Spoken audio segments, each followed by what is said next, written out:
arrived at Hamlin after a very unusual set of circumstances. I was serving as a deacon in the Tatum Chapel Baptist Church and had really felt a call to ministry. I was also working at Kraft Food at that time and had gotten acquainted with two men that happened to be deacons at Hamlin. There was Jim Bristow and Raymond Baker. And they had become aware of the fact that I had sensed some kind of a call. And I had made an appointment with Jim Joslin, our associational director at that time. But before I could make that meeting with him, I was asked to come to the Hamlin Church and meet with the pastor here, Carl Garrett. And Hamlin was looking for a bivocational assistant pastor at that time. And we had an interview that day, and then just a short time later on a Wednesday night, the church voted to call me for $35 a week to be the assistant pastor on a part-time basis. My family had attended church at a small church in Republic for years and years and years. And my mom and dad, I think that pastor retired and my mom and dad weren't so good to take us anymore, but we were old enough to drive. And so my sister just above me, and I started looking for a church. And because of Raylene and Karen going to Willard, we knew that their dad was the pastor. So we thought we'd give Hamlin a whirl. And I think I was 15 and my sister was 19. And we joined the church shortly thereafter. And I think I met you shortly thereafter because you saw me join the church. Mm-hmm. He asked the friend he was with who she was.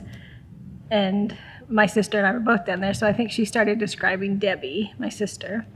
And he said, no, I mean the other one. And so, and I was sitting, when I saw you the first time, I think I was sitting with a boyfriend over in the wing. And I leaned over and asked a lady who that was. And that lady was his mother. So it worked out. Well, I came to Hamlin a little bit differently. My dad was in the military, and he was stationed at Andrews Air Force Base in Washington, D.C., and he retired in 1975. And so the obvious place to retire was back here because all of our family was here. And they had built a house here in Springfield, and there was really no other option for us than to be at Hamlin. My grandfather was a deacon here and was just a cornerstone of Hamlin, and aunts and uncles, cousins all went to Hamlin. So 1975 we joined Hamlin. We moved to Springfield about 4 years ago, and so we started looking for a church right away and tried 3 or 4 churches over almost a year. Just they were too big, or nobody would really greet us, or we would, they won't remember you from week to week. It was just hard to find what we felt like was like what we were looking for. So we saw Hamlin when we were driving by on the highway. The people were so friendly and so welcoming. That week we got handwritten cards in the mail thanking us for coming. We went again the next week. People remembered us, remembered our names. It was just... We got gift bags, little mugs. I don't know where the mugs are, but we got mugs. I think they broke, sadly. Oh. But no, it was just, we were looking for kind of like that small church community, and Hamlin was that. Yes.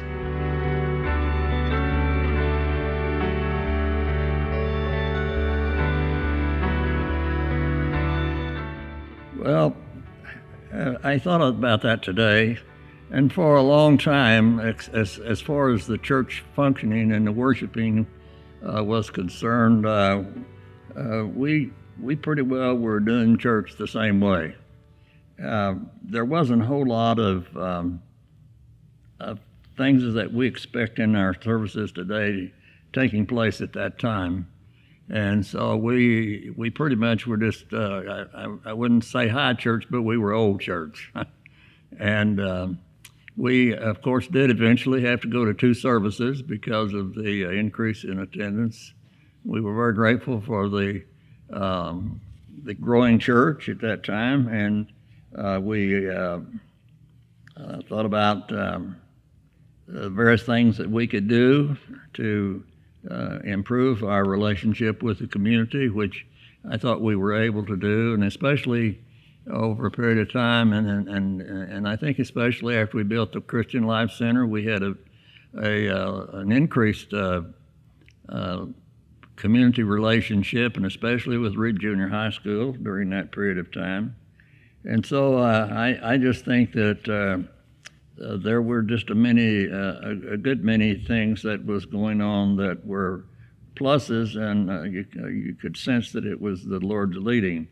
We had a great choir, and we had the choir at Christmas time built the Christmas tree all the way up to the top of the baptistry, and we also had an orchestra at that time, primarily young adult people.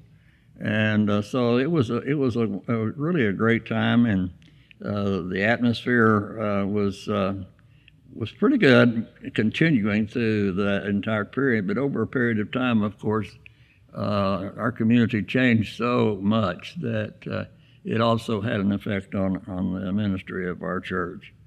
Over a period of time, our ministry staff increased, and as well as the outreach and the ability to reach people. We were grateful for that.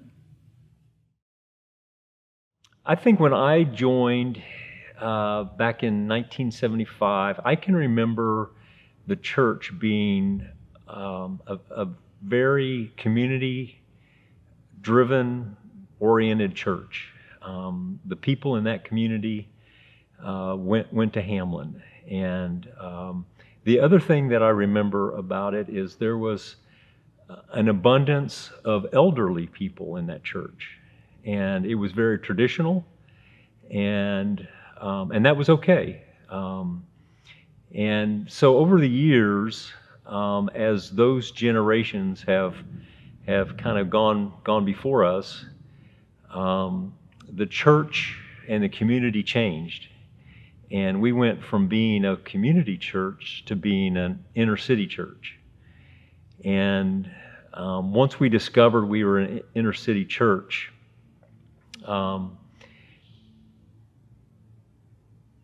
in some cases we didn't know how to minister, and that season of Hamlin was very difficult.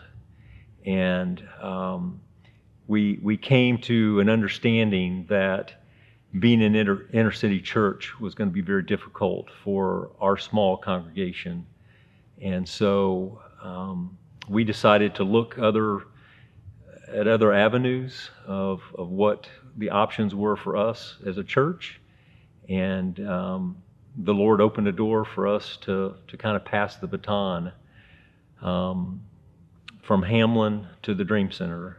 And now that we're here, it seems like we're more of a young family church, which is fantastic and exciting to see how the Lord has kind of transformed where Hamlin was, where we were going, and now where we are. We've been through some interesting seasons over the last 3 years we've been here. God's put us right in the midst of change happening here, but I fully believe God put us here for a purpose, and one of those was being part and seeing an authentic community of followers that just love God no matter what they're going through, high season or low season. And it was so encouraging to us, and being able to show our children how to do that well, with not from what we were doing, but from even the believers in the church.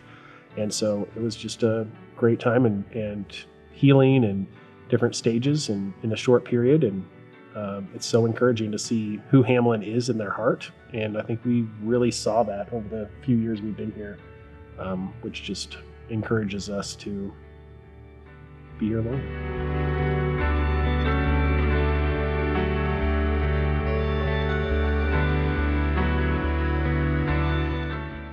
Yeah, well, I've got two or three things I could say about what was going on in our church family.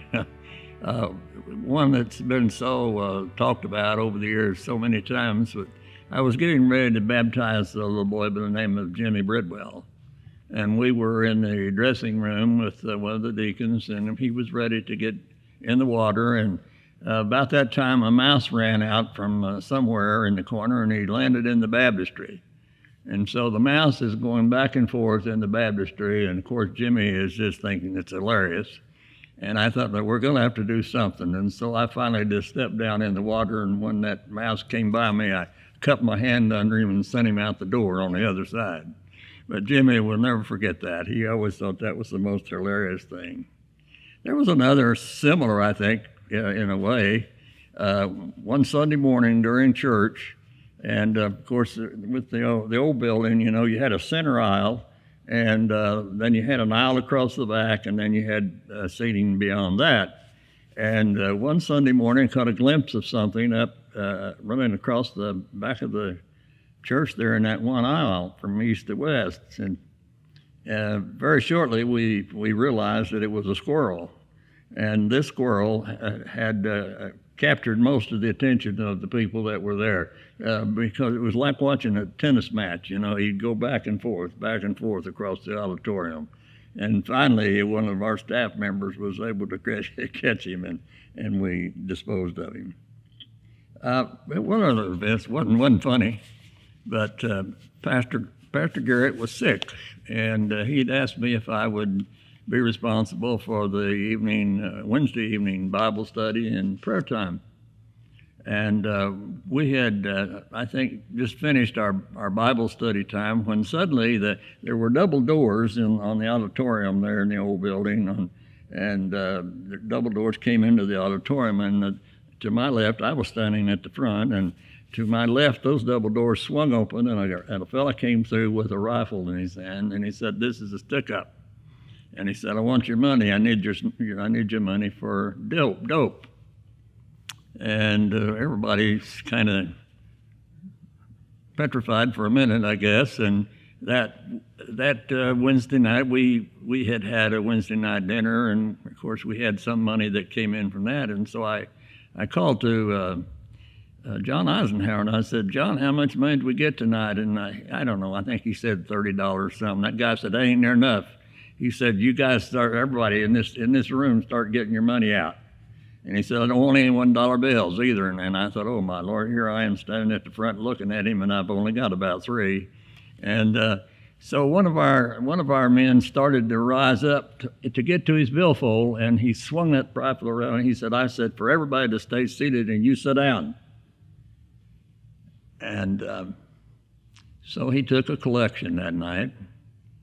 And as he got ready to go out the door, he said, "Well, I'm sorry if I've stolen from any poor people tonight."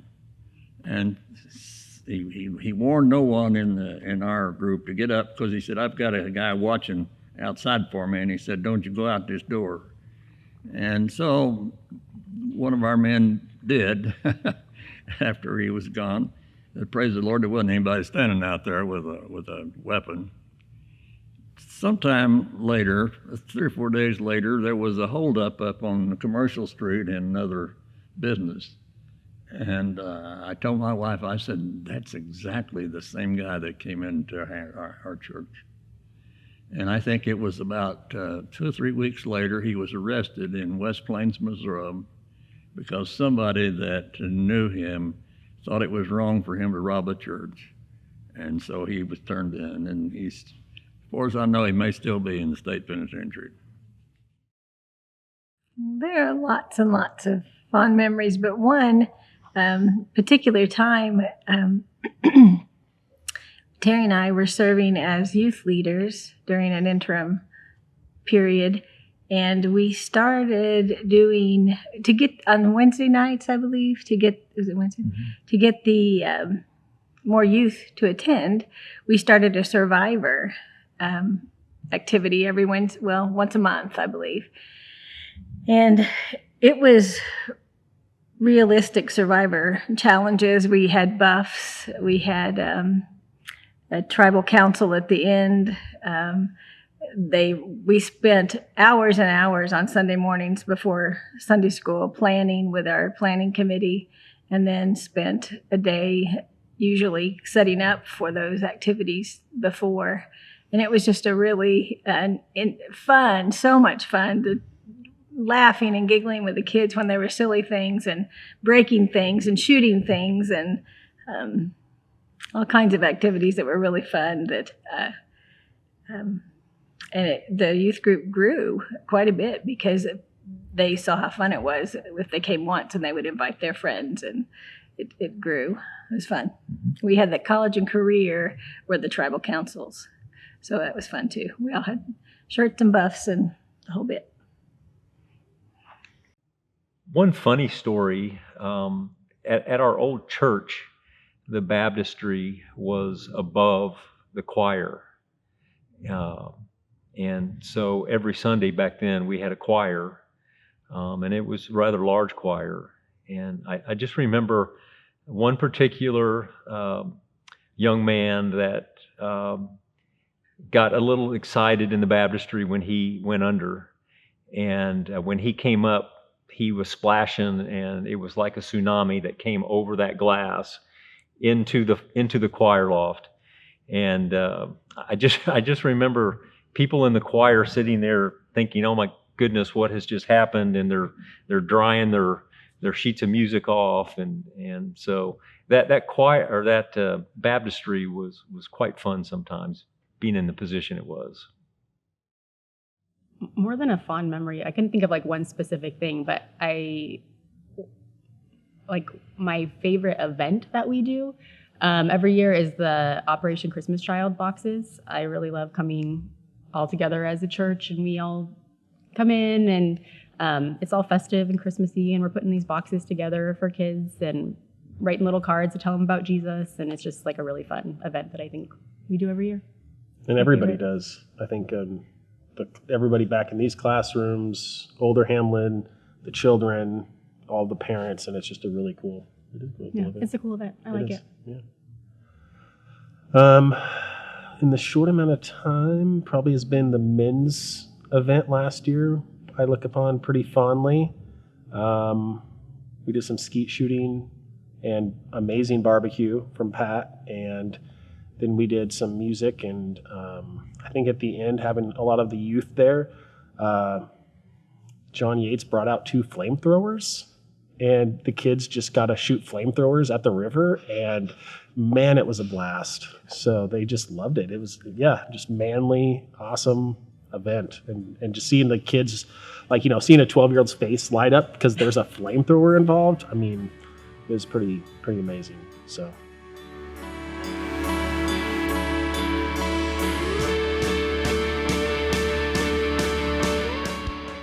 Well, in the 29 years of associate pastor and pastor, was a tremendous blessing to myself and to my wife.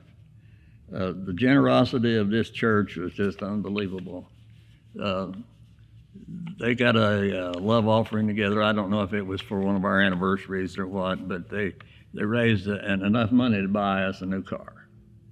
And then on another occasion, they almost raised enough money to buy us another new car. And I'll never forget, we were having revival, and we were having weekday noon meetings, especially with some of our older adults, our senior adult people. And our evangelist was talking to them, and they were saying, about what can we do, things we can do. And he looked at them and he said, "I'll tell you what you can do. You buy your pastor a new suit." And so the senior adult department in our church, which happened to be the largest one at that time, bought me a new suit. I used to have a watch you had to wind, a wristwatch.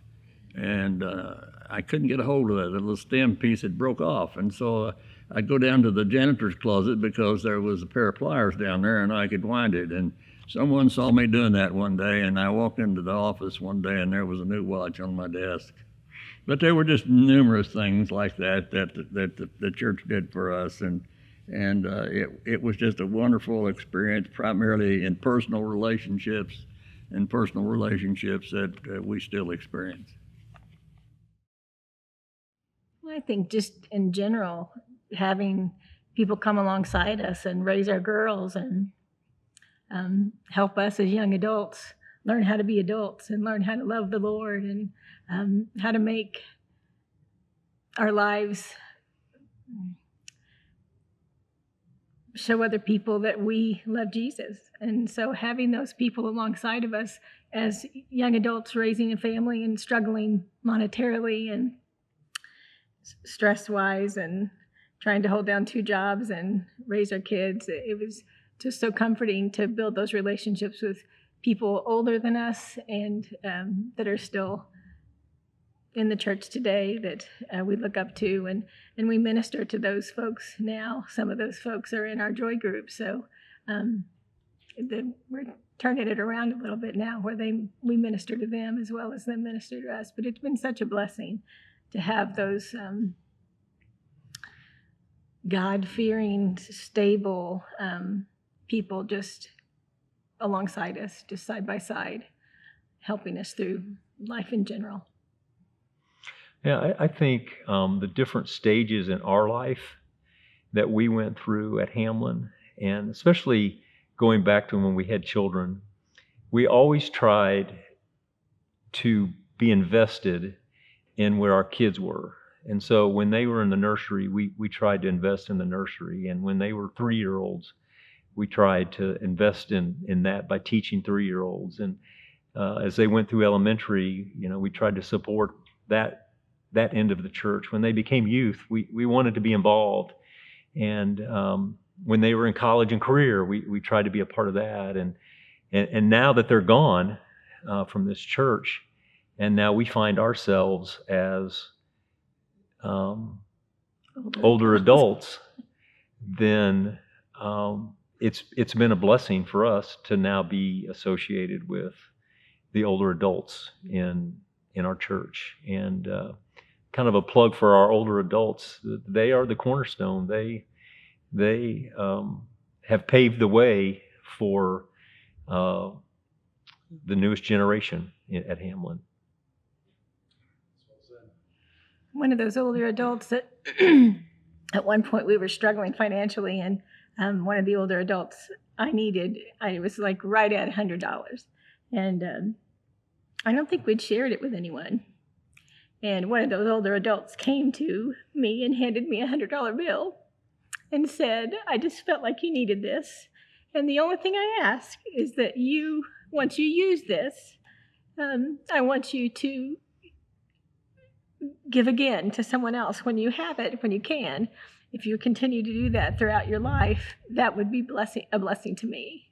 And that's exactly what I needed. It was right at $100 to get us through. So, those are the people that have truly sculpted our lives all the years at Hamlin. So, very meaningful and very caring people. I think just moving here to a new part of the country where we didn't really know anybody, Hamlin has really just become our community. And it's been an awesome community. I mean, Hamlin really, truly, cares about each other. They do a really good job of, church feeling like family. And it's not just a building that you show up to once a week and maybe you'll recognize somebody, maybe nobody will recognize you or say hi to you. Everybody really does care about each other and check in on each other. He had back surgery, was it 2 years ago now? Yeah, 2 years ago now. And so many people reached out that I hadn't even met yet, had reached out and called me and offered to mow our lawn or offered to bring dinners or whatever they needed and whatever we needed. It was really, really cool. And also just as I've been blessed, looking at the different generations of Hamlin and watching what they do, because there's so many things that they do consistently and faithfully that are such a good example to me. Like just simple things that they do without thinking, I think, like just in Bible study when they're sharing prayer requests, and you notice this person over here is just writing them down in their Bible. I'm like, that's a good idea. I should write down the prayer requests so that I can remember them throughout the week. Visiting older members who can't leave their homes, taking dinners to people. There's something else I was thinking of, but I can't remember what it was. But they're just faithfully, like writing, like Noki is always writing handwritten notes, like things that you don't think people still do, people at Hamlin still do, and it's really a good example. When we moved here, really it was a move that God did and asked for us to be obedient in. And so with that move, it was open to ministry, open to what does God have called for our family. And really, that's part of coming to Hamlin was, okay, being an authentic community to raise our children in and disciple them in, and then to see what hard times and good times look like in the church. And the conversations we have in the mornings or right before they're going to bed are just so incredible. And a lot of it is the influence of people here and people they see, practicing what the gospel says to do. And that's really where it's been such a blessing to see that in our family. I think there's a lot of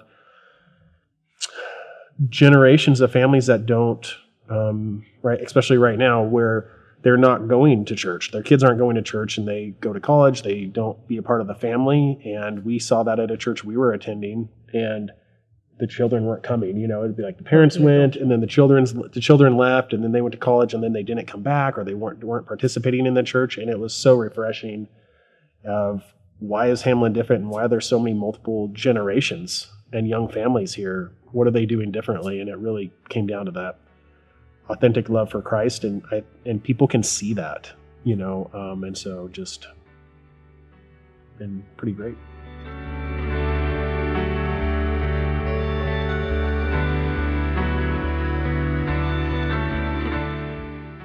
If the Lord tarries that long, I pray that at that time Hamlin Baptist Church will continue to be a strong and vibrant church family reaching folks with the gospel. I think I've thought about this, and personally, I was a part of God allowed me to be a part of phase 1 and phase 2 of the building project, and I would love that there are drawings of phase 3 and phase 4, and I would love to see in my lifetime phase 3 and 4 be completed, and see how God wants to use the 22 acres that He gave us here. Hamlin has been a legacy of a generous church, and I don't think that will change. I think Hamlin will continue to be a generous church and overflowing in generosity. I think more than growth of numbers or where we're at physically as a church, keeping this authentic love for Christ as a community when people walk through the door. And I've had people come up and say, "Oh, hey, is this person new? Like, I'm going to go say hi to them. Have you introduced yourself yet?" Like, there's just such a love for reaching out to people that come through that door. And, I would hope in the next generations to come that if that continues, no matter where we're at, then that love for Christ is being shown, and this church community will just love on people. And I think that's probably the biggest thing I can think of just showing Jesus' love in that way that we currently do, and I hope that never fades. So.